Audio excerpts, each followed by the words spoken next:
The dust of Threshold 7 swirled around Dr. Park Minji's boots as she knelt before the ancient wall.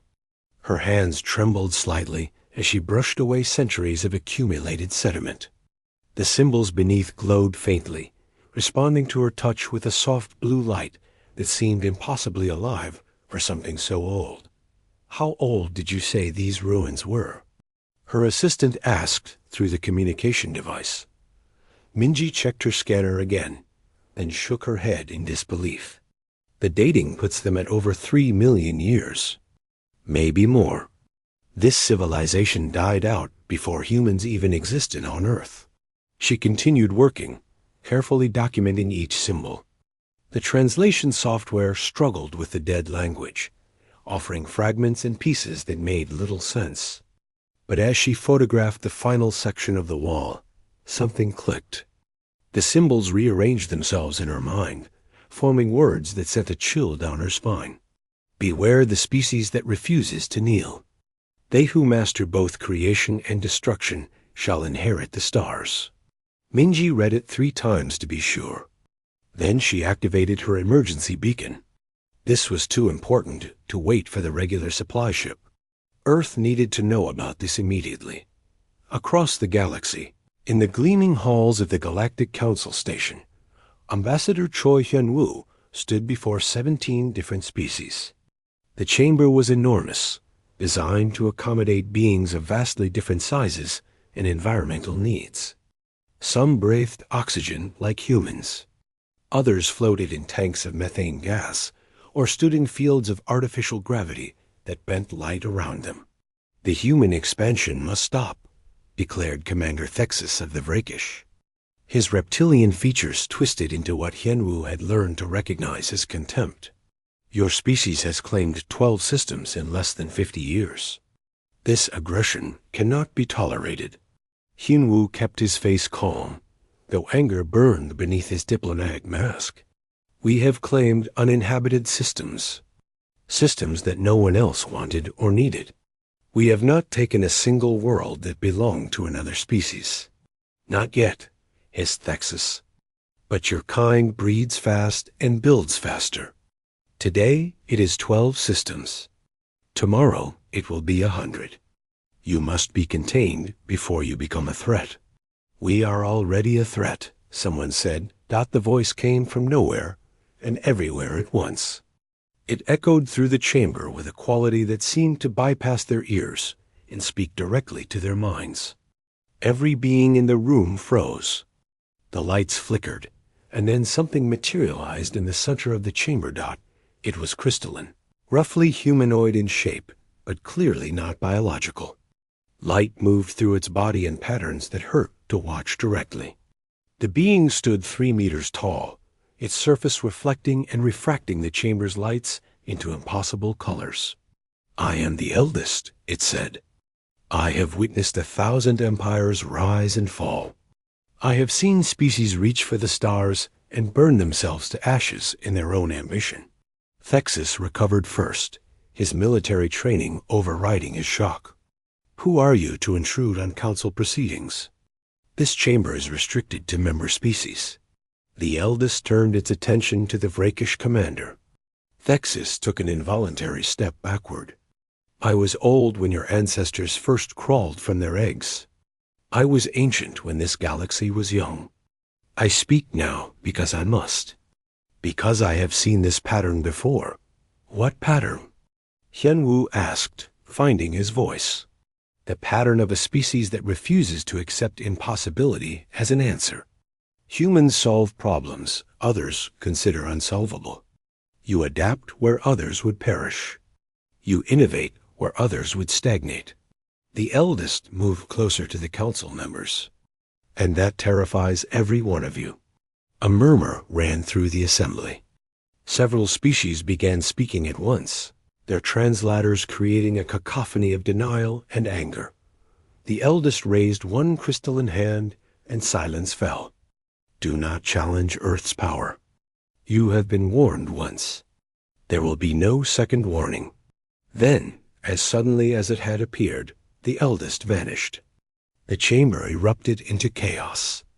Hyunwoo tried to speak, to ask questions, to understand what had just happened, but his words were drowned out by the shouting of dozens of alien voices.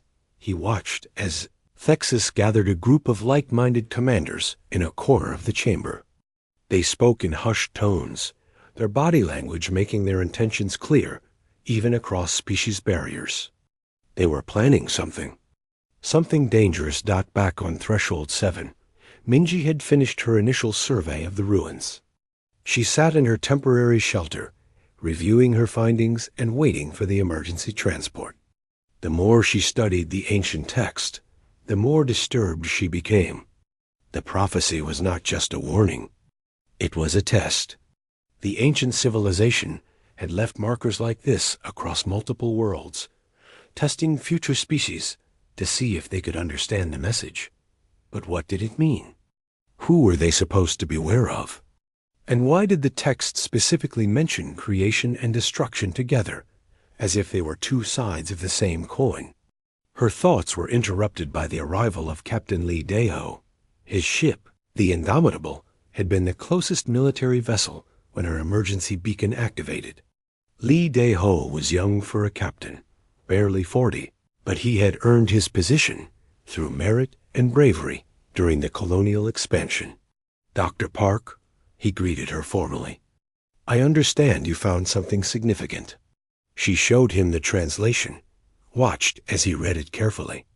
His expression barely changed, but she saw his jaw tighten slightly. Have you sent this to Earth yet?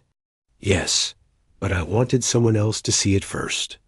To confirm, I am not seeing patterns where none exist. Lee Dae-ho looked at the ancient wall, then back at the text. You are not imagining anything. This is real. And it is about us. About humanity.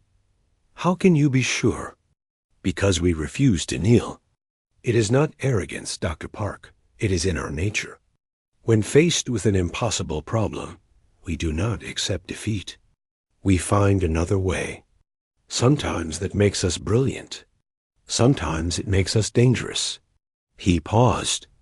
Sometimes it makes us both. On Earth, in the Strategic Command Center buried deep beneath the Rocky Mountains, Admiral Kim Taiwan received 2 reports simultaneously. One was from Dr. Park Minji about the ancient ruins. The other was from Ambassador Choi Hyun-woo about the eldest's appearance at the Galactic Council. He read both reports twice, then called an emergency meeting of the Earth Defense Force High Command. Something was coming. Something big. The eldest had warned them, but warnings cut both ways. It could be a promise of protection or a threat of observation. Either way, humanity needed to be ready. Admiral Kim began issuing quiet orders. Fleet movements that would seem routine, but would position Earth's military forces for maximum defensive capability. Supply chains were checked and doubled. Reserve units were placed on standby. In his decades of military service, Kim Tae-won had learned to trust his instincts. And right now, every instinct he had was screaming that war was coming. The only question was when, and whether humanity would be ready when it arrived. The eldest, in its timeless observation, watched all of these events unfold. It had spoken true at the council. It had witnessed this pattern before, seen species reach this crucial threshold. Most failed the test. Most chose domination over cooperation, conquest over coexistence. But humans were different. They carried within them the capacity for both great violence and great compassion. They could be ruthless in war and merciful in victory. They were chaotic and unpredictable, impossible to categorize into simple boxes of good or evil. That made them dangerous. That made them fascinating. And that made them worth saving. If they could survive what was coming next. The warning had been given. Now the galaxy would see if anyone was wise enough to heed it. Commander Yoon Ji-woo sat in the dark intelligence room, surrounded by holographic displays that cast blue light across her tired face. She had been monitoring Galactic Council communications for 3 days straight, surviving on coffee and determination. Something was wrong. The normal patterns of diplomatic chatter had changed, replaced by encrypted bursts of data that moved between 7 different species. "Got you," she whispered, as her decryption program finally cracked one of the messages. What she read made her blood run cold. The message was from Commander Thexus to the Morgoth Military Command. It detailed troop movements, fleet positions, and attack vectors. Not just for one species, but for 7. They were coordinating. They were planning something big. Ji Woo immediately sent her findings to Admiral Kim Taiwan. Within an hour, she was standing in his office, projecting the intercepted communications onto his wall. "How certain are you?" Kim asked, studying the data with the careful attention of a man who had fought in 3 wars. 90% certain they are planning an attack. 100% certain they are coordinating military movements. The target is not explicitly named in these messages, but the trajectory calculations all point to one location: Earth. "Yes, sir, Earth." Kim was quiet for a long moment. Then he activated his secure communication line. "Get me all sector commanders. Priority 1. And find Captain Lee Daeho. I need him back at Earth immediately." Within hours, Earth's military began a careful dance of preparation. Ships were recalled from distant patrols under the guise of routine maintenance. Defense platforms around Earth and Mars received software updates that were anything but routine. Supply depots that had been maintained but never fully stocked were suddenly filled to capacity. To anyone watching casually, it looked like normal military operations. But to someone who knew what to look for, it was clear that Earth was preparing for Wardot at the Quantum Research Facility in orbit around the Moon. Scientist Kang Soo-yoon was having the best day of his career. After 7 years of development, the quantum barrier network was finally ready for full-scale testing. "Run the simulation again," he told his team. "I want to be absolutely certain before we present this to the Admiral." The simulation showed a planet surrounded by an invisible sphere of energy. When projectiles struck the barrier, they simply stopped, their kinetic energy absorbed and redistributed across the entire network. It was not a traditional shield that could be overwhelmed by concentrated fire. Instead, it turned a planet into a fortress that became stronger the more it was attacked. "Sir, the results are consistent across all simulations. The barrier will hold against anything short of a supernova." Soo-yoon allowed himself a small smile. "Then we are ready. Send word to Admiral Kim.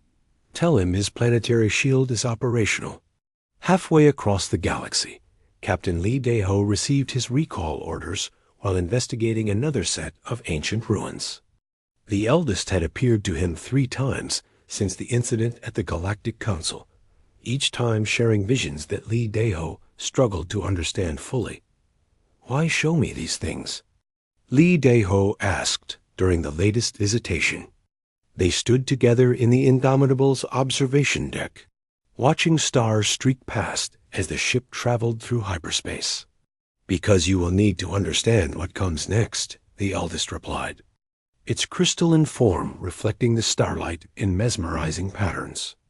Your species frightens them not because you are strong, but because you do not accept impossibility as an answer." "Is that such a terrible thing?" "No, but it makes you unpredictable. And unpredictability is dangerous to those who believe they have mastered the universe." The eldest turned its attention fully to Lee Daeho. "Tell me, Captain, if you faced an enemy with overwhelming numbers, superior technology, and absolute certainty of victory, what would you do?" Lee Daeho did not hesitate. "I would find a way to win anyway. That is why they fear you. That is why they will come. And that is why you might survive what they cannot imagine surviving." The eldest shared one more vision before departing.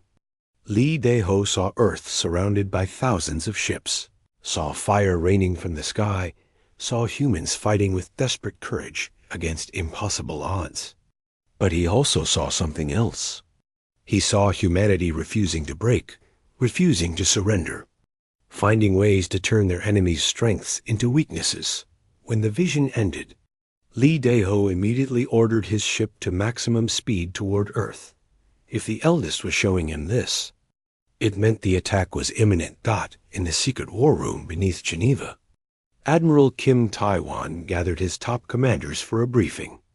The holographic display showed the estimated coalition fleet, over 3,000 ships from 7 different species. It was the largest military force assembled in known galactic history. "They will come expecting an easy victory," Kim said to the assembled officers. "They see us as newcomers, barely capable of faster-than-light travel.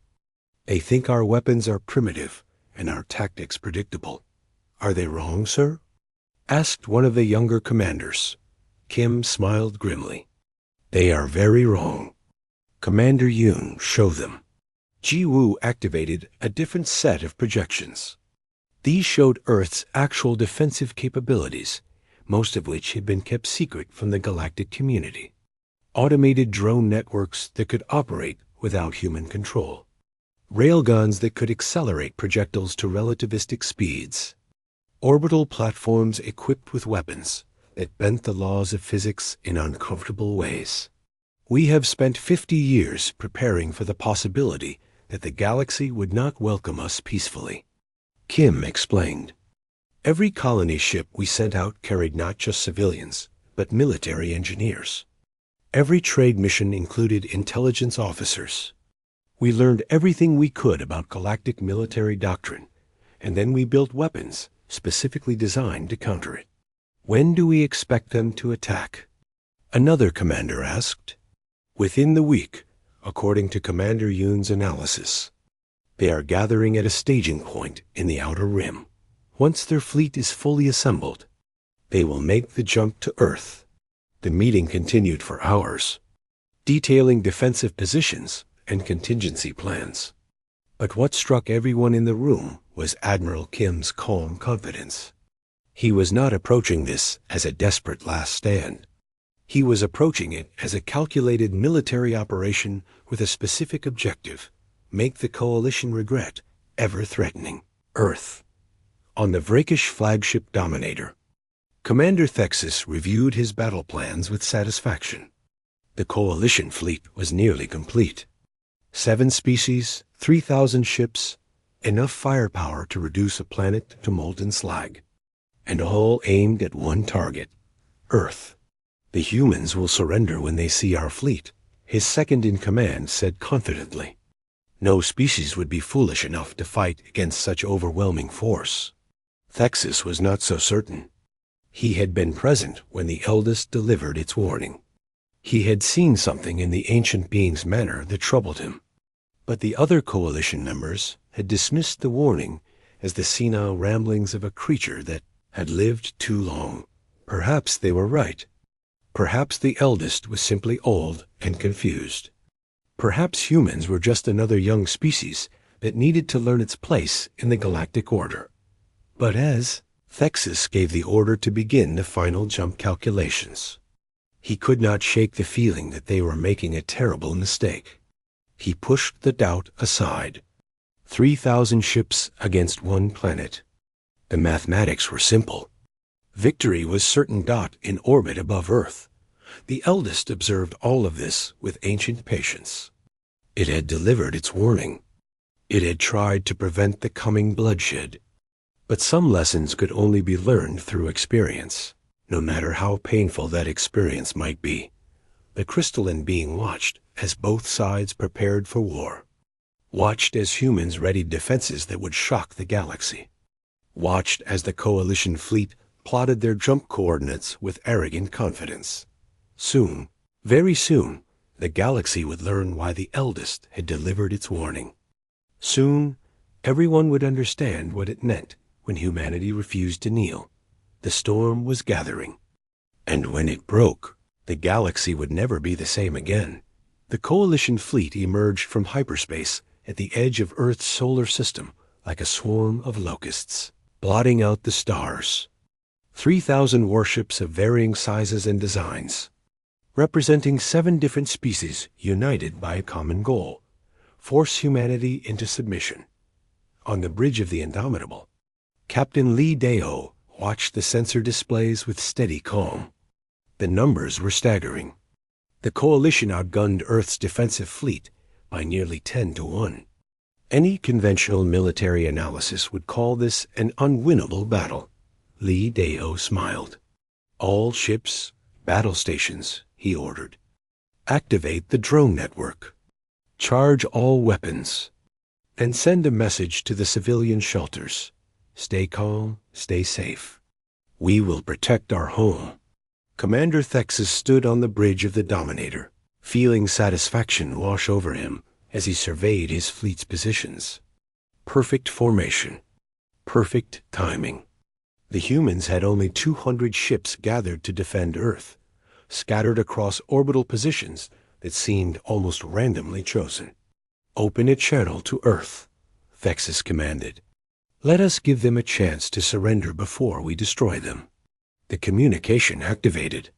Thexus made sure his translator was working perfectly as he began his speech. "Humans of Earth, you are surrounded and outmatched. We offer you one chance at survival.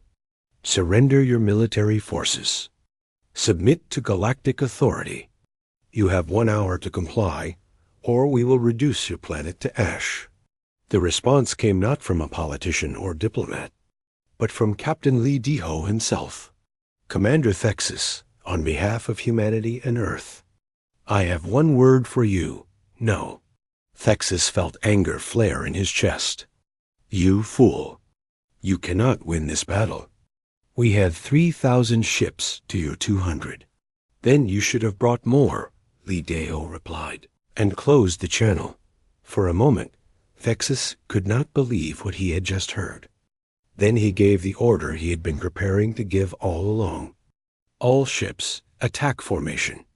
Show these primitives the price of defiance." The Coalition's first wave consisted of 500 ships. Advancing in a traditional hammer formation designed to overwhelm defensive positions through concentrated firepower, they accelerated toward Earth's moon, where the human defensive fleet appeared to be clustered. They made it halfway. Before the trap was sprung, space itself seemed to come alive. What the Coalition sensors had registered as debris and asteroids suddenly activated, revealing themselves as automated defense drones. Thousands of them, each no larger than a fighter craft, but networked together with artificial intelligence that made them more than the sum of their parts. The drones did not fight, like ships piloted by living beings. They did not worry about casualties or retreat. They simply attacked with ruthless efficiency, swarming the Coalition ships like piranhas stripping a carcass. "What is this?" Thexus shouted as his sensors showed Coalition ships being torn apart by weapons that seemed to anticipate their every move. Where did these drones come from? His tactical officer's face showed the reptilian equivalent of fear.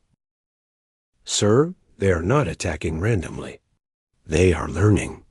They adapt their tactics every few seconds. Our electronic countermeasures are useless."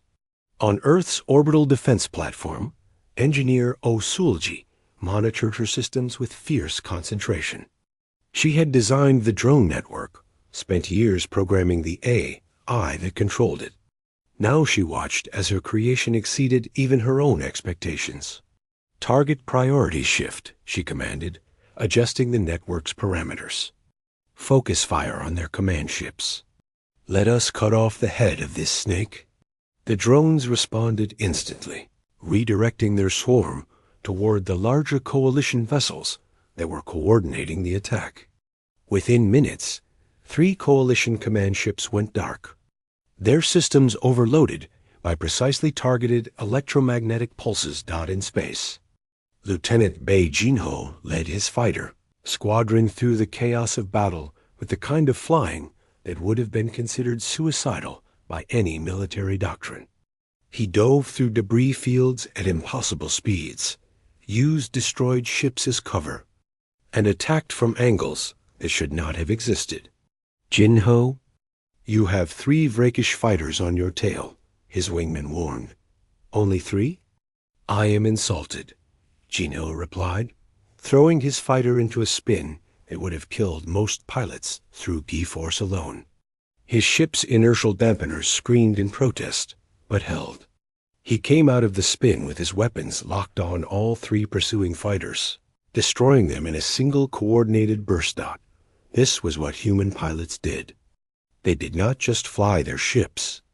They became one with them, pushing both machine and flesh beyond their theoretical limits. The Coalition pilots were skilled and experienced, but they flew by doctrine. Humans flew by instinct. Commander Thexus watched his first wave crumble with growing horror. This was not how the battle was supposed to go. The humans were supposed to be overwhelmed. Instead, his forces were being torn apart by tactics he had never encountered. "Send in the second wave," he ordered, "and activate our heavy weapons. We will bombard Earth directly and force them to surrender." The second wave advanced more cautiously, having learned from the first wave's mistakes. But as they approached Earth itself, they encountered a new surprise. The planet seemed to shimmer for a moment, and then a barrier of pure energy became visible, surrounding Earth like a soap bubble made of light. "What is that?"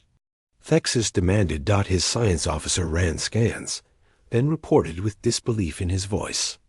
"Sir, it is a quantum barrier. I have never seen anything like it. The energy signatures suggest it can withstand ...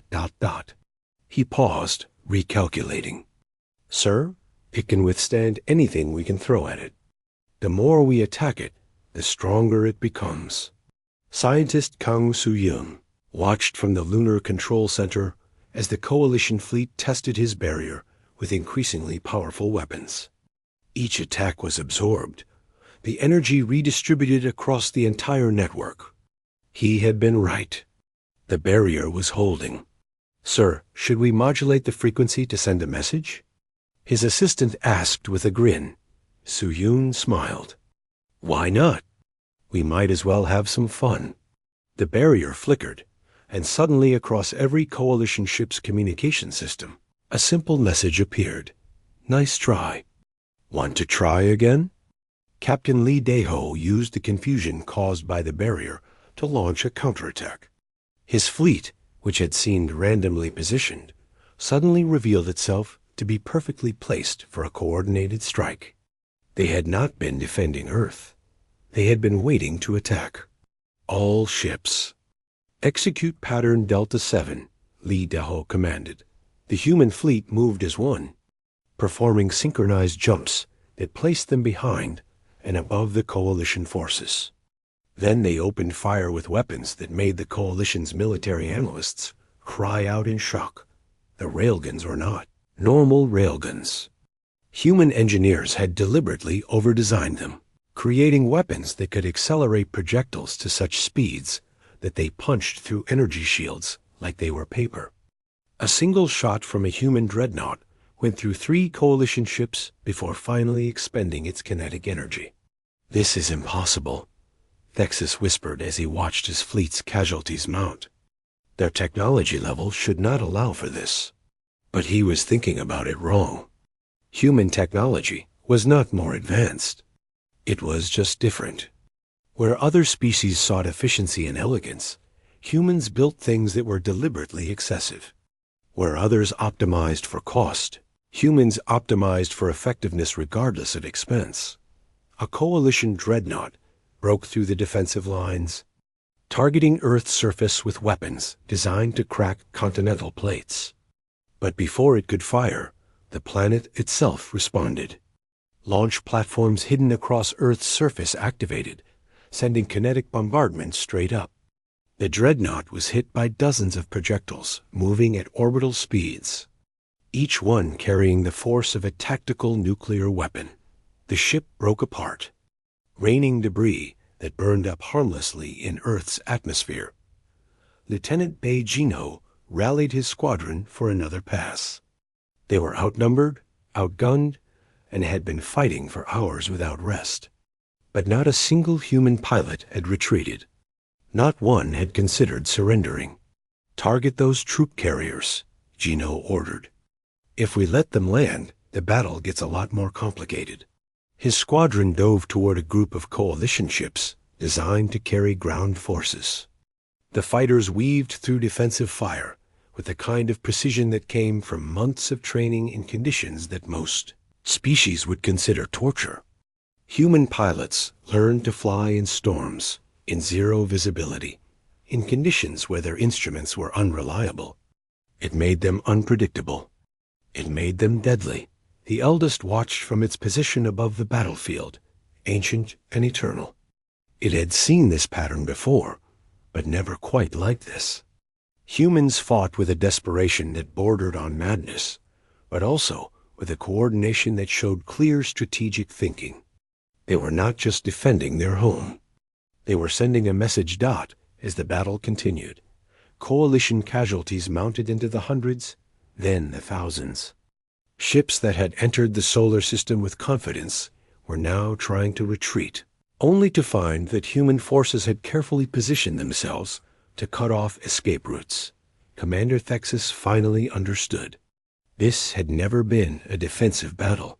From the moment the coalition fleet arrived, they had been walking into a trap. The humans had studied their tactics, prepared counters to their weapons, and built a defense that turned the coalition's numerical superiority into a liability. "Order a retreat," Thexus said quietly. "We have lost." But it was already too late. The battle was over. Of the 3,000 ships that had attacked Earth, less than 400 remained functional. The rest were destroyed or disabled, floating hulks that would serve as monuments to the coalition's arrogance. Captain Lee Dae-ho gave the order that would define humanity's place in the galaxy. "Cease fire. Allow the survivors to retreat. We have made our point." The eldest descended toward Earth, ready to speak to the humans, who had just changed the balance of galactic power forever. The silence after battle was almost louder than the fighting had been.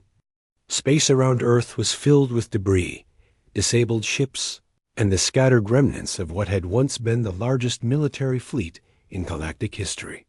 Less than 400 coalition ships remained functional, and most of those were damaged. Captain Lee Dae-ho stood on the bridge of the Indomitable, watching the retreating coalition forces. His crew was exhausted, running on adrenaline and determination. They had won, but the victory felt heavy. Thousands had died on both sides. The wreckage floating in space represented lives lost, families destroyed, futures erased. "Sir, we are receiving surrender signals from 17 coalition ships," his communication officer reported. "They are requesting permission to be taken as prisoners." Lee Dae-ho took a deep breath. This was the moment that would define what came next. How humanity treated its defeated enemies would tell the galaxy more about Earth than the battle itself had. Grant them permission, bring them into stable orbit, and send word to medical teams on the surface. We will need to treat their wounded. His tactical officer looked surprised. "Sir, we are going to help them? After they tried to destroy Earth? We are going to show them what humanity really is," Lee Dae-ho replied. "They attacked us because they feared us. If we treat them with cruelty, we prove their fears were justified. If we show mercy, we prove they were wrong." The eldest materialized on the Indomitable's bridge without warning, causing several crew members to reach for weapons before recognizing the ancient being. Its crystalline form pulsed with soft light as it approached Lee Dae-ho. "You gave the order to cease fire," the eldest observed. "You allowed them to retreat. We made our point. Further killing would have been murder, not war. This is why I warned them. Your species possesses something rare in the galaxy. You know when to show mercy." The eldest turned its attention to the view screen, watching the floating wreckage. "Most species that achieve what you have achieved today would pursue total victory, complete destruction of their enemies. You chose differently. On the surface of Earth, Medical Officer Han Yuna prepared her trauma center to receive alien casualties. She had spent the last 5 years studying xenobiology, learning how different species' bodies worked. Now she would put that knowledge to use saving the lives of those who had tried to kill her. "Doctor, are you sure about this?" one of her nurses asked. "These are the people who attacked us." Yuna carefully sterilized her instruments, her hands steady despite her exhaustion. "They are wounded. That makes them patients. I do not care what they did before they came to my hospital. I care about keeping them alive." The first shuttle arrived carrying rakish casualties. Yuna worked quickly, adapting human medical techniques to reptilian biology. Their blood chemistry was different, their organs arranged in unfamiliar ways, but pain was universal. And her job was to stop pain. She worked for 18 hours straight, moving from one patient to the next. Some of them would recover fully. Others would carry scars from this battle for the rest of their lives. But all of them would remember that a human doctor had saved them.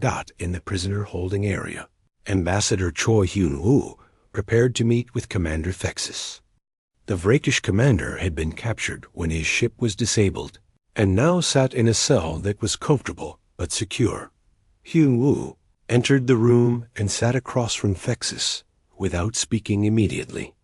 He studied the alien commander, noting the defeat in his posture, the way his scales had lost some of their color. "You should have executed me," Thexus said finally. "That is what my people would have done." "We are not your people," Hyun-woo replied. "And we are not interested in revenge. We are interested in peace." "Peace? After what I tried to do?" "Yes, because we understand why you attacked. You were afraid. Afraid of what humanity represented. Afraid of change. Afraid that we would take what was yours." Hyun-woo leaned forward. "But fear is not a reason for war. It is a reason for dialogue." Thexus laughed bitterly. "Dialogue? You just destroyed 3/4 of our fleet. That is a powerful argument. It was a necessary argument. You did not believe words. You believed force. So we showed you force. But now that you understand we can defend ourselves, perhaps we can try words again."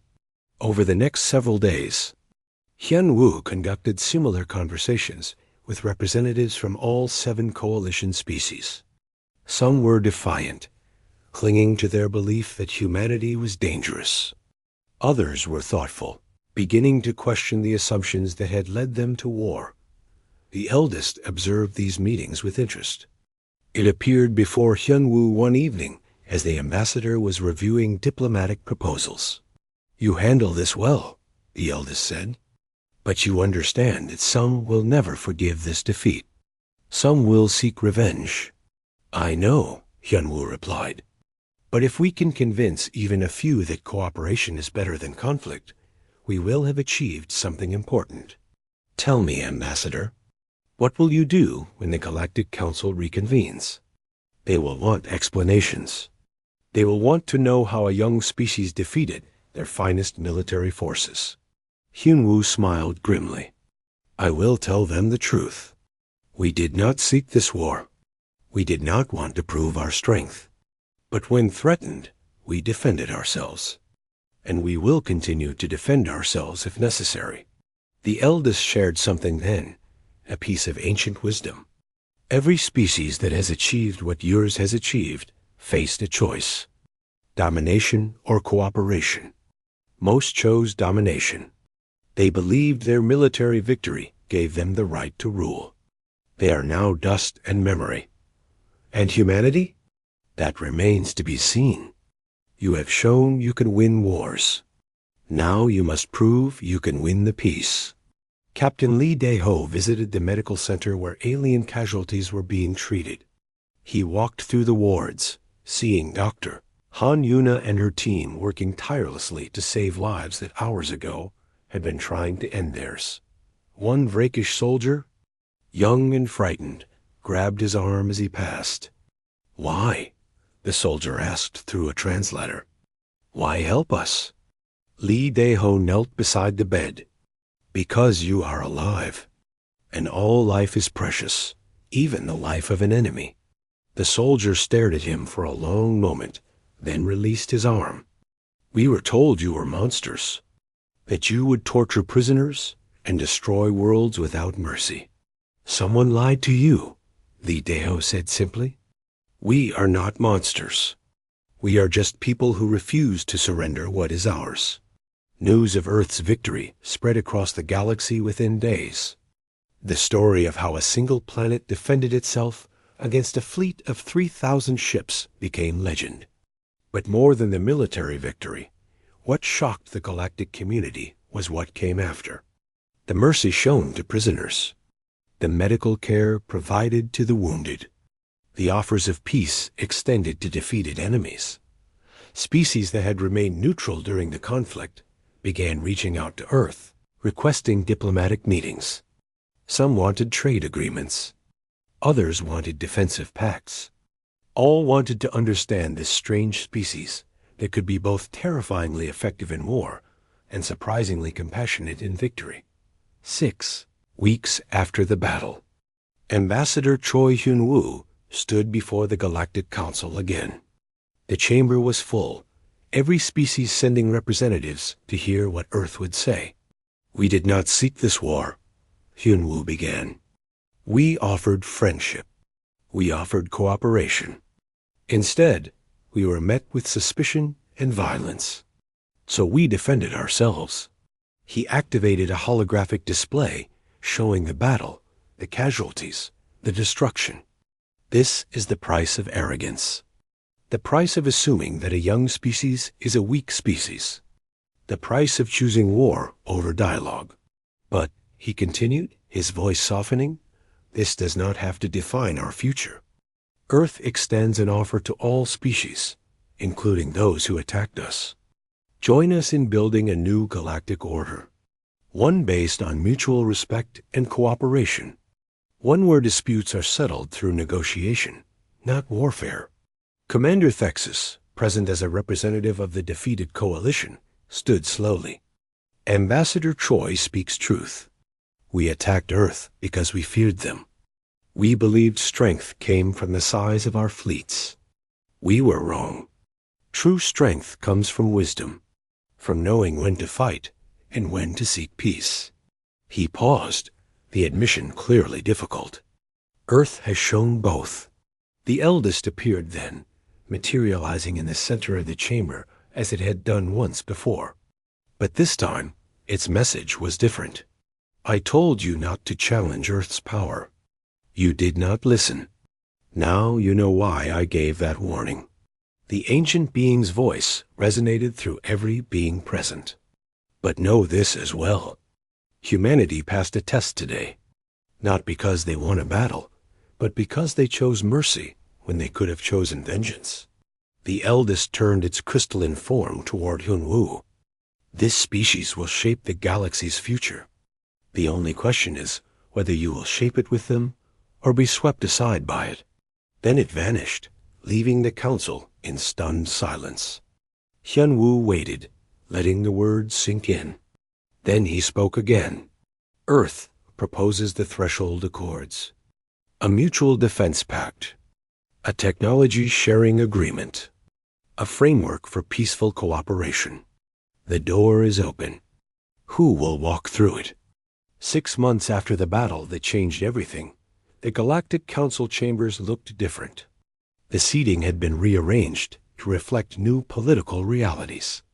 Where once the 7 coalition species had occupied positions of power, now a new formation existed. Earth sat at the center, flanked by 12 species that had signed the Threshold Accords. Ambassador Choi Hyun-woo stood before the assembly, reviewing the latest proposals for the expanded alliance.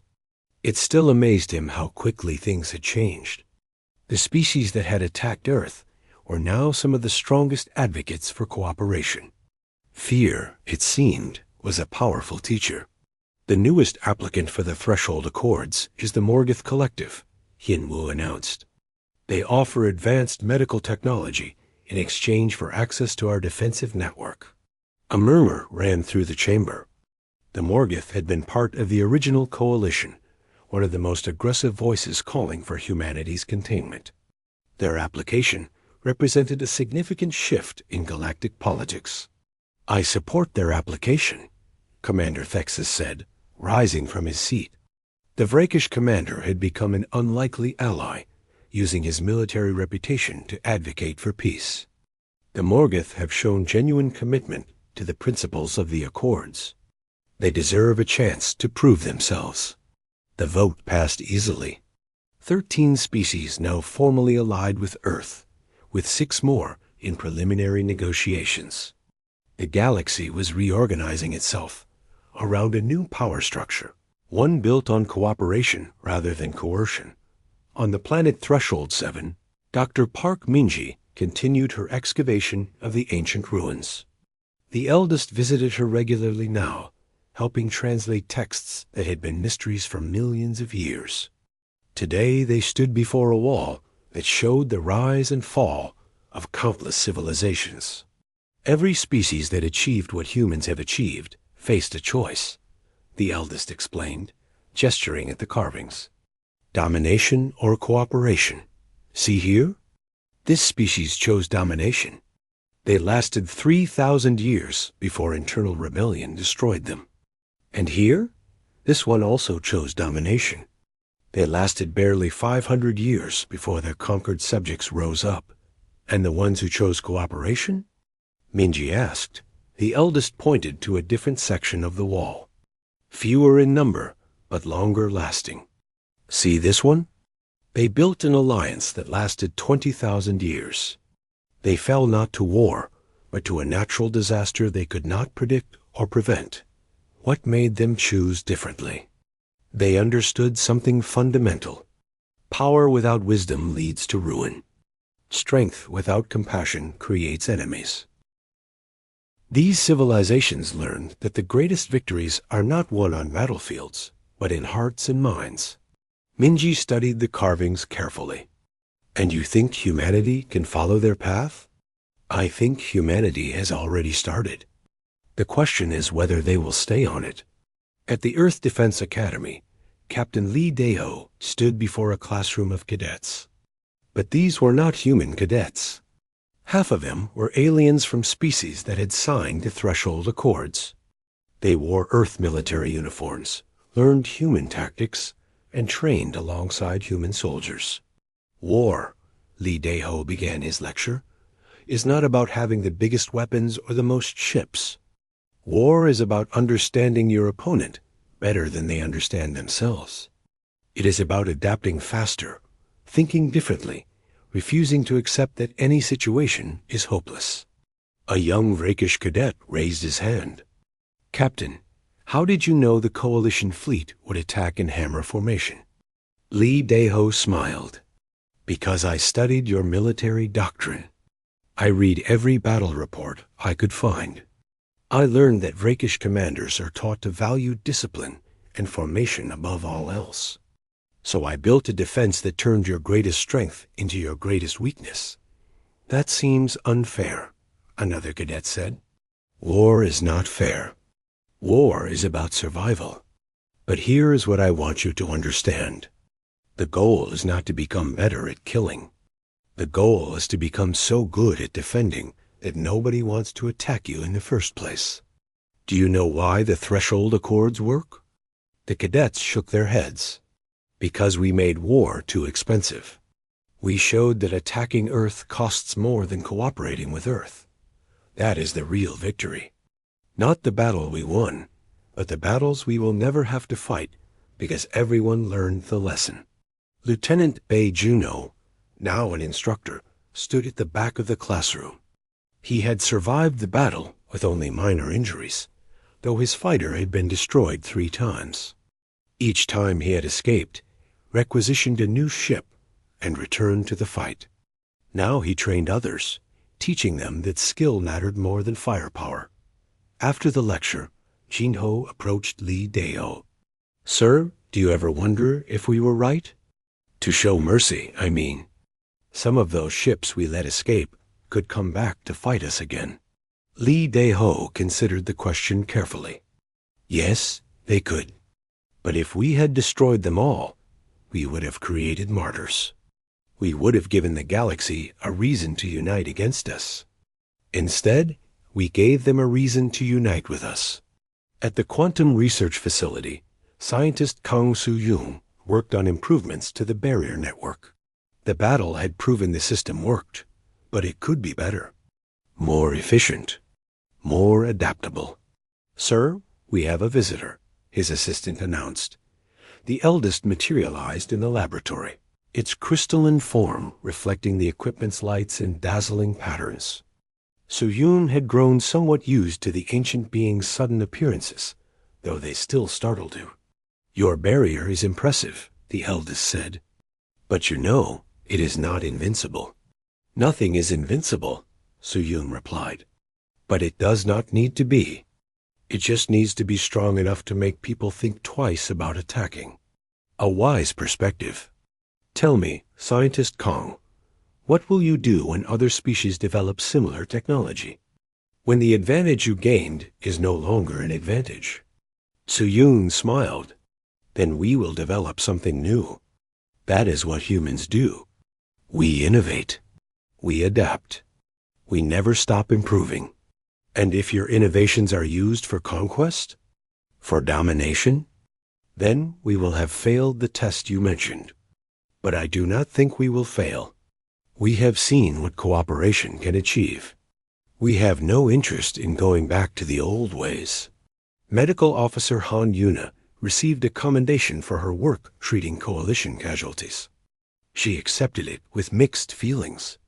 Yes, she had saved lives. But those lives had been put in danger by war that should never have happened. She visited the recovery ward, where some of her patients still remained. Most had been sent home weeks ago, but a few required longer treatment. One Vrakish soldier, the same one who had asked Captain Li Dai-ho why humans helped their enemies, approached her. "Dr. Han, I wanted to thank you before I am sent home," he said through his translator. "You saved my life. More than that, you changed my understanding of what humans are. What will you do when you return home?" Yuna asked. "I will tell everyone what I experienced here. How I was treated with kindness and respect. How humans value life, even the lives of their enemies. Perhaps it will help." "Perhaps it will," Yuna agreed. Safe journey home. The Galactic Council convened for a special session to address the long-term implications of Earth's rise to power. Ambassador Choi Hyun-woo sat in Earth's permanent seat on the Security Committee, a position that had been fought over and finally granted 3 months after the battle. "The question before us," the Council Chair announced, "is how to manage the integration of human military doctrine into galactic defense planning. Earth's tactics have proven effective, but they are also aggressive and unpredictable." Hyun-woo stood to address the concern.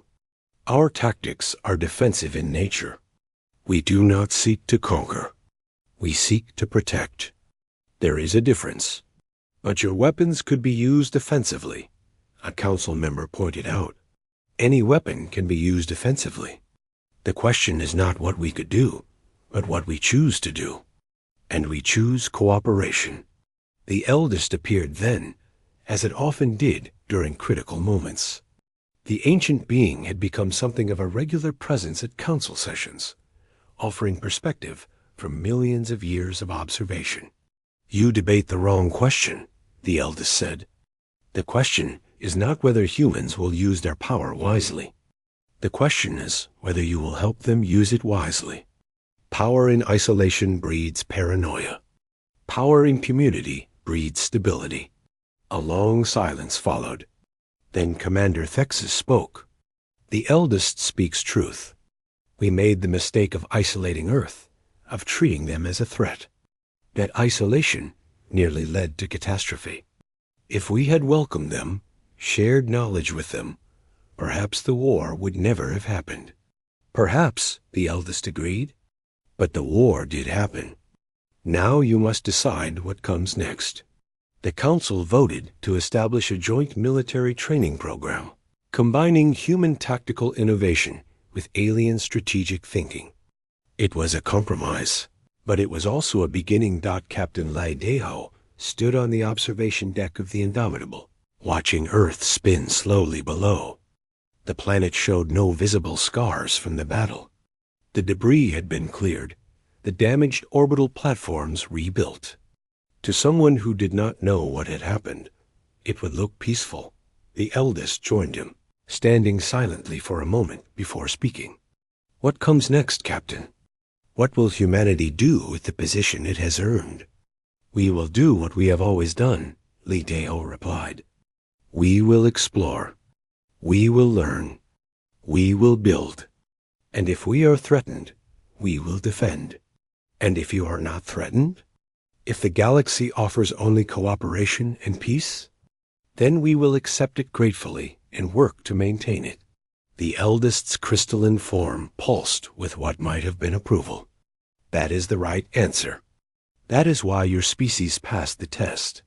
You know the difference between strength and cruelty.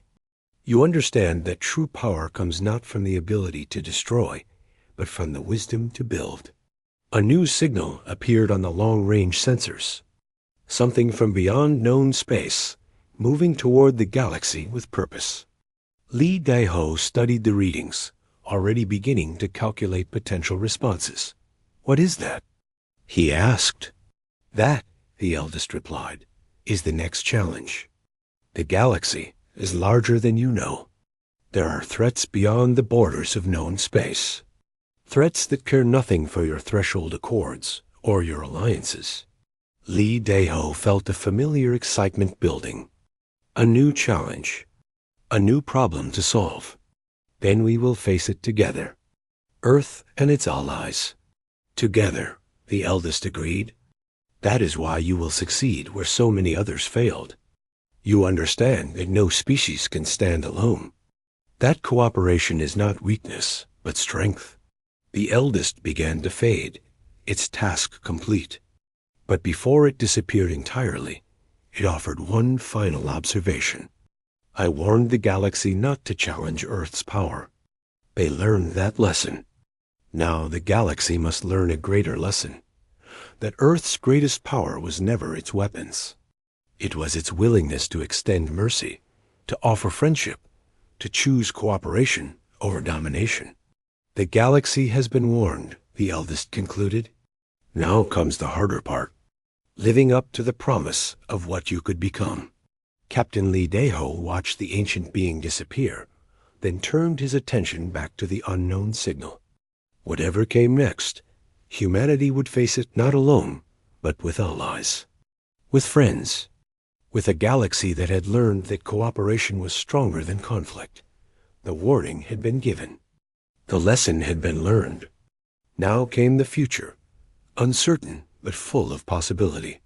And humanity, for the first time in its history, would face that future as part of something larger than itself.